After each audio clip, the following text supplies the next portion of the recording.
Well, I'm using a new video device. It's a big device. Naturally, for big pictures. Naturally. You know?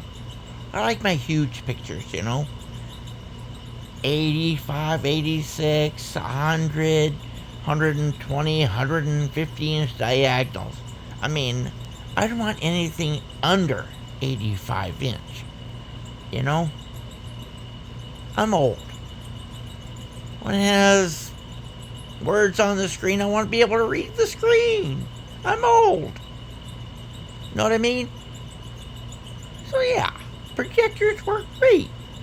So this is a new type I just got. Kind of expensive, more expensive than I normally buy. But, well, I decided, well, I'll try it out on this video. I'm going to try to record. This is very interesting video. Very interesting information. What in the actual is happening? Former White House Press Secretary Jean-Pierre has left the Democrat Party. That's the truth. Probably even skid marks behind, just like everybody else that's been there. Demi Lovato, Doja Siwa, and Fletcher are back to dating men, and we have a transgender New Yorkers telling Don Lemon to piss off, basically. Live in New York? I do. What do you think of the prices? I think the Democrats have screwed us all.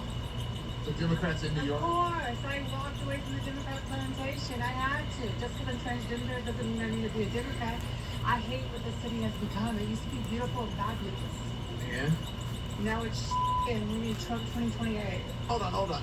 Trump 2028, you think he should run again? Of course. But that's not. Hey, the Democrats can be like winning at Obama. So you know what? Go along with it. The truth is, once you start to see the bullshit, you cannot unsee it. When leftists call Trump a misogynistic fascist, but then vote to elect Muslims into office, when J.K. Rowling is literally afraid to leave her house to go to any events because she's being targeted for standing up for women, police have had to investigate these death threat signs, by the way. When a lesbian in Canada gets tossed from a queer party because she's wearing braids that go against the cultural appropriation policy. Hi, everybody. I'm at the Boston barbecue right now. All my friends are in there. But I guess supposedly since I have wool in my hair, I'm not allowed in. And there's a big voucher thing that they want me to leave inside, and they want to give me, they want to refund my money and not let me in. And I just paid $60 and drove all the way from US.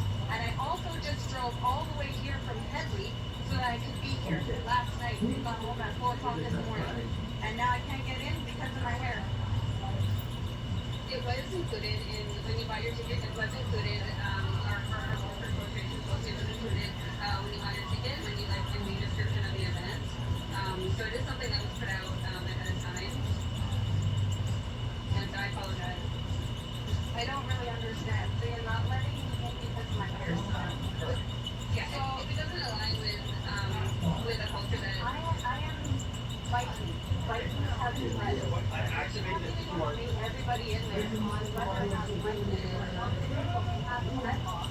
In there. Doug Angel said, okay, but wait, when you transition, are you appropriating another sex? When every week there's a new celebrity's kid that comes out as trans or non-binary? When you see Billie Eilish, Sydney Sweeney, and Joey Swoll getting canceled for the most ridiculous that doesn't even matter? The truth is, every time leftists have a witch hunt, they create more conservatives or moderates. People are seeing that sooner or later, they're going to fuck up. They're going to make a mistake. They're only human. That eventually they too will step out of line, sometimes without even knowing it, and be canceled. Which is why we're seeing a drastic shift in young voters turning towards the Republican Party. As Evan said in this video that I'm about to show you, the majority of these types of people are not mentally, physically, or even emotionally. Always look severely unwell. Even their backgrounds are usually a mess and a reflection of the rottenness of their mentality and their spirit. These people are ashamed of their own lives, so they use politics as an excuse to abuse other people to make them feel better about their own insecurities. It even starts to get to a point where if you say, I'm doing it myself, right? I do like this, or I do like this because I'm Italian, but these people go like this for some reason. And it starts to get to a point where you see somebody that is doing this gesture.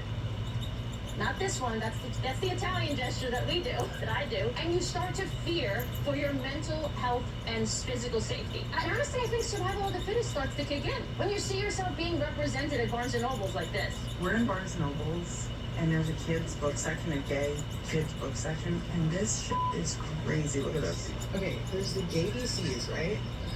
Bye bye binary. Bye bye binary with a mohawk on a baby. Gay BCs, you're not ready. Hold this. Okay. What? A is for arrow and ace. B is for bi. This is crazy. We're gay, but this is crazy. What? For a baby? Okay, E is for equality. We'll take that. The F is for family. Okay, we're getting better. Okay, why did it start so crazy? It got better. When the number of supposed LGBT people keeps rising, along with the number of kids that supposedly have gender dysphoria, but you don't agree with any of it because you know for sure that most of these kids, in fact, probably like 90% of them, are just going to wind up being basic gays. We know that most of these kids just don't know who they are. They need a community. They need purpose. Yet they are speaking out for our rights, for us. Not making any sense, by the way, and making things worse, because this is where we're at.